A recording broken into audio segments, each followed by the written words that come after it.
नूह में जो हुआ वहाँ पर श्रद्धालु प्रतिवर्ष की भांति गए थे। मैं तो यही कहूँगा कि भाई शांति बनाए रखें और जो ये हालात हुए हैं, चाहे नूह में हुए हों चाहे पलवल में। सबसे बड़ा फेलियर जो सरकार का है, मैं तो सबसे पहले मांग यही करता हूँ सरकार से कि इस खट्टर को मुख्यमंत्री की कुर्सी से हटाया जाए और कोई मजबूत आदमी हरियाणा के अंदर सरकार में मुख्यमंत्री बनाया जाए।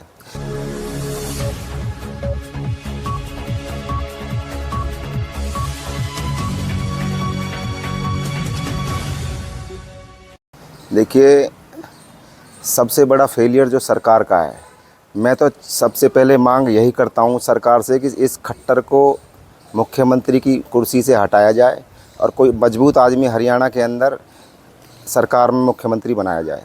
जब से ये खट्टर सरकार हरियाणा के अंदर बनी है, मेवात के अंदर जिहादियों की ताकत बढ़ी है, गौ हत्या बढ़ी है, जिहादियों के हौसले बढ़े हैं, हिंदुओं पर हमले बढ़े हैं।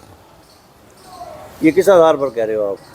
ये आंकड़ों के आधार पर कह रहे हैं। रोज़ गोरक्षक संघर्ष करते हैं, उन पे जिहादी गोलियां चलाते हैं और जितनी गौ की हत्या हो रही थी, किसी एक भी गौ की हत्या इस समय में कम नहीं हो रही है, ज़्यादा हो रही है और बार बार हिंदुओं पर हमले होते रहते हैं। और आधार की बात आई तो परसों का जो विवत्स कांड इन लोगों ने किया है, सरकार को 6 महीने पहले पता था कि हिंदुओं की धार्मिक यात्रा यहाँ से निकलने वाली है। जब हिंदुओं का कोई 100 लोगों का जुलूस भी निकलना होता है तो पूरी CID पहले एक से अलर्ट हो जाती है और उनको पता लग जाता है कि 100 लोग हिंदू इकट्ठे होने वाले हैं। वहाँ हज़ारों की संख्या में जिहादी हथियारों के साथ इकट्ठे हुए हैं। सरकार को पता नहीं था क्या? सरकार, मैं तो बल्कि ये कहना चाहूँगा सरकार की डील है। सरकार को ही दोषी मानता हूँ इस दंगे के लिए। और सरकार से मेरा यह निवेदन है, निवेदन नहीं है बल्कि चेतावनी है, जो भी जिहादियों उन्हें तुरंत गिरफ्तार करे, उन्हें सलाखों के पीछे डाले और उन्हें जो सज़ा कानून के हिसाब से बने वो जल्द से जल्द दी जाए। जिहाद की बात आप कर रहे हैं तो जिहाद में आपके बिट्टू बजरंगी, मोनू मानेसर, इनकी वीडियो ने ही काफ़ी बलवा खड़ा कर दिया है। इनकी वीडियो ने बलवा खड़ा नहीं कर दिया। 10 दिन से जिहादियों की वीडियो आ रही थी, मेवात के लोगों की वीडियो आ रही थी कि हम यात्रा को नहीं होने देंगे। उसमें बिट्टू बजरंगी और मोनू मानेसर का क्या है? बिट्टू बजरंगी ने कहा कि हम ससुराल में आ रहे हैं, दुनिया भर की उन्होंने बातें की, उकसाया उनकी वीडियो ने। बिट्टू बजरंगी या मोनू मानेसर जो, उन्होंने ये तो नहीं कहा कि हम आकर के तुम्हें काट देंगे या तुम्हारे साथ कोई झगड़ा करेंगे।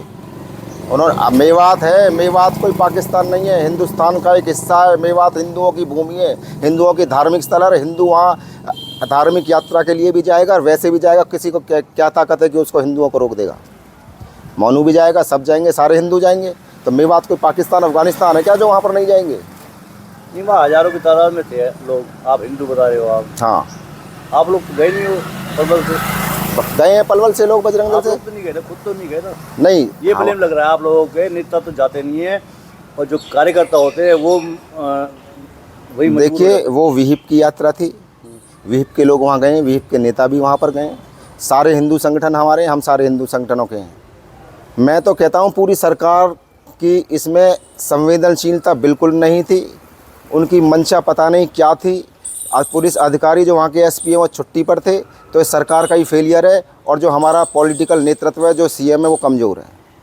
पूर्व विधायक सुभाष चौधरी ने भी ये कहा है कि CM होना चाहिए तो योगी आदित्यनाथ जैसा होना चाहिए। उन्होंने कहा कि 2 महीने के लिए हरियाणा को योगी आदित्यनाथ के हवाले कर देना चाहिए। वो तो इनकी संभावनाएं दिख रही है कि ये लोगों को मरवाना चाह रहे हैं। और ये चाहते कि हिंदू मरे ना, कोई मतलब ना हमारी सरकार को। हमारी सरकार है, हम भी उसी पार्टी में हैं, लेकिन ये इन्हें कोई मतलब नहीं। 2 मरो 20 बढ़ जाओ, अब आएंगे मुआवजा दे जाएंगे फलाना। अरे मुआवजा क्यों दे जाओ, आप जड़ से ख़त्म करो इसको। हमारे मुख्यमंत्री को तो अब देखो, कई लोग बैठे हैं वो कहते हैं यार योगी दे दो हरियाणा में थोड़े से दिन। ये कहते हैं लोग।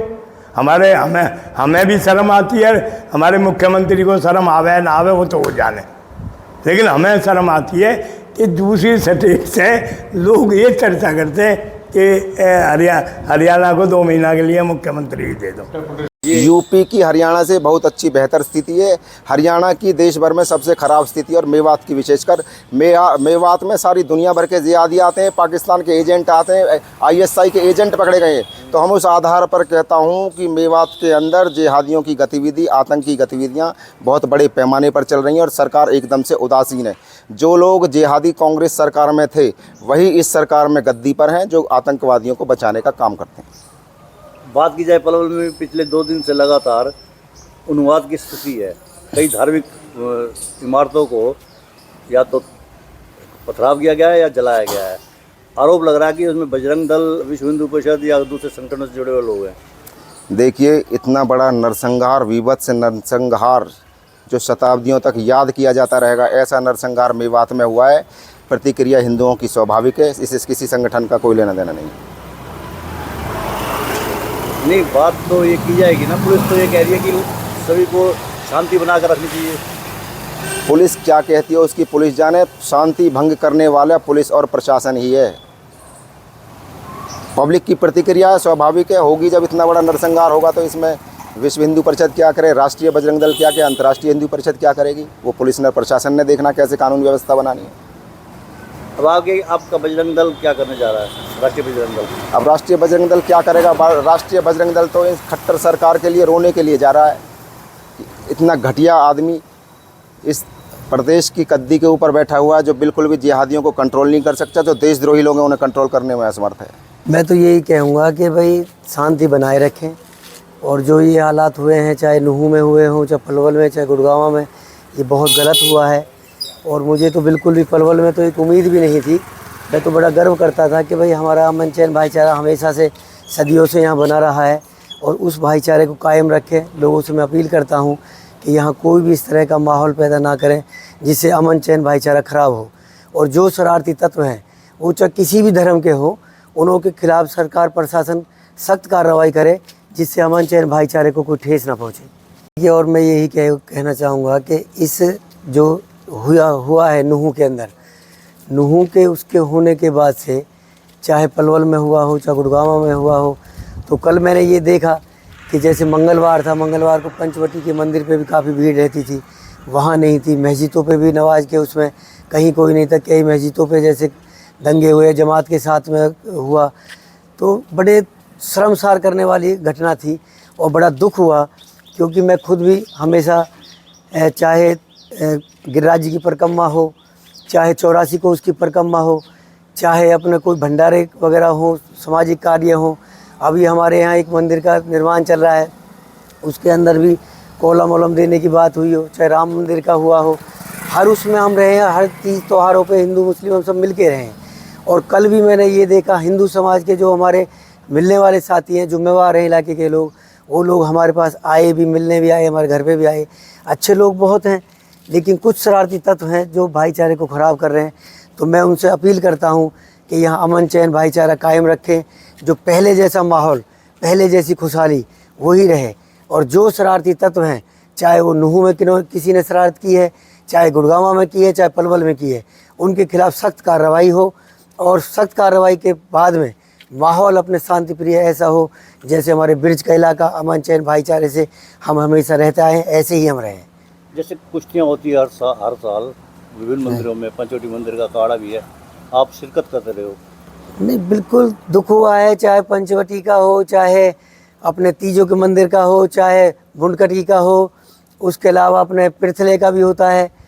और पृथले का तो ये राकेश तंवर वगैरह कल बेचारे साथ भी थे, यहाँ आए थे, बैठे थे वो भी। तो दुख होता है कि भाई जिन लोगों से हमारा भाईचारा प्यार है, जो सदियों से बना हुआ है, और आज ऐसे हालात पैदा हो गए कि आज भाई भाई को देख के बिल्कुल इस तरह का माहौल बन गया कि एक नफरत सी पैदा हो रही है। कुश्तियों का कि भाई कुश्ती होती थी, उनमें हम शिरकत करते हैं, लोग हमें बुलाते हैं, भाईचारा प्यार हमारा रहता है। और इसके अलावा भी कोई भी सामाजिक कार्य होते हैं, चाहे वो किसी भी सामाजिक संस्था से हो, पलवल के अंदर हम सब मिल के जुल के एक साथ रहते हैं। अभी इतना बड़ा समय आया था कोविड के टाइम पे, शायद हमारी मुस्लिम वेलफेयर सोसाइटी ने सबसे ज़्यादा आगे रहे थे। चाहे उसमें ब्लड डोनेशन की बात हो, चाहे ऑक्सीजन सिलेंडर की बात हो, चाहे चिताओं में अग्नि की बात हो, चाहे किसी को लेके जाने के, हॉस्पिटल लेके जाने की बात हो, तो हर चीज़ में हम बढ़ चढ़ के रहें। और सबने देखा है शहर के अंदर खाना वितरित किया हमने। हमारे पास 200-250 आदमी था NGF कॉलेज के अंदर। तो हमें अफसोस खाली ये होता है कि इतना भाईचारा प्यार हमारे यहाँ बना हुआ है, और चंद लोग किसी भी धर्म से हो, वो थोड़ी देर में पता नहीं क्या माहौल पैदा कर देते हैं, जिससे कि माहौल ख़राब हो जाता है। नूहू में जो हुआ, वहाँ पर श्रद्धालु प्रति वर्ष की भांति गए थे, इस बार भी गए थे। जो उनके साथ इस प्रकार का उनकी हत्याएं की गई और जघन्य अपराध किए गए, वो सभी बहुत ही, जितनी उनकी निंदा किया जाए उतना थोड़ा है। हम यही चाहते हैं कि सरकार ऐसा कार्य करे जिससे कि अपराधी अपराध करने की ना सोचे कहीं पर भी। यही हमारी सरकार से प्रार्थना है। ऐसा भी माना जा रहा है कि जो बिट्टू बजरंगी है, मोनू मानेसर है, उनके वीडियो तैर रहे थे, उसकी वजह से भी कुछ दंगा बढ़ता है। देखिए, मैंने कल का न्यूज़पेपर पढ़ा, उसमें ये पता चला न्यूज़पेपर से कि वो सब कुछ एक फेक न्यूज़ थी। ऐसा न्यूज़पेपर से ही मुझे पता चला है। नहीं, मतलब आपका कहने का मतलब है कि मोनू मानेसर की वीडियो नहीं है वो? मैंने आपसे कहा ना कि न्यूज़पेपर से मुझे पता चला कि वो न्यूज़ फेक है। देखिए, हम सरकार से अनुरोध करते हैं कि हरियाणा के अंदर शांति कायम करना मुख्यमंत्री जी का जिम्मेवारी है। अपराध रुक सके, अपराध को रोकना चाहिए। वो ना हिंदू के लिए अच्छा है, ना मुस्लिम के लिए अच्छा है। शांति सबके लिए अच्छी होती है। क्या लगता है कि हालात पलवल के अब कैसे रहेंगे? हम यही सभी से प्रार्थना करते हैं कि पलवल के अंदर शांति कायम होनी चाहिए, जिससे कि पलवल में शांति व्यवस्था कायम रहे। सीएम मनोहर लाल जी ने मृतकों और उसके लिए घायलों के लिए मुआवजे की घोषणा की है, क्या कहेंगे आप? ऐसा है कि मुआवजा देना एक आर्थिक स्थिति को पूर्ति कर सकता है, लेकिन जिस घर से कोई व्यक्ति जाता है वो शायद मेरे विचार से 10-20 करोड़ से भी पूर्ति नहीं होती है। वो ऐसी क्षति होती है जो अपूर्ण होती है। उसके लिए तो सामने वाले को जब भी संतुष्टि मिलती है कि अपराधी को सज़ा मिले। पलवल से कुछ लोग गए थे तो वो धार्मिक यात्रा में, तो उनमें कुछ घायल काफ़ी हैं, उनकी हालत ख़राब है और कुछ लापता भी हैं। हाँ, मुझे भी ऐसा सुनने को मिला है कि कुछ लापता हैं, कुछ हॉस्पिटलों में एडमिट हैं। ये जो आप देख रहे हैं YouTube channel, Facebook page, Instagram और ट्विटर हैंडल, इसको आप लाइक फॉलो अवश्य करें और कमेंट बॉक्स में जाकर एक प्रतिक्रिया अवश्य दें। वोकल फॉर लोकल के लिए हमें आपका इतना सा सहयोग जरूरी है। धन्यवाद। जय हिंद, जय भारत। हम आपसे अगर अनुरोध इसलिए भी करते हैं क्योंकि अगर आप ऐसा नहीं करेंगे तो लोकल चैनल कैसे आगे बढ़ेगा। मेन स्ट्रीम मीडिया के मुकाबले में लोकल चैनल ही आपका हितकर है।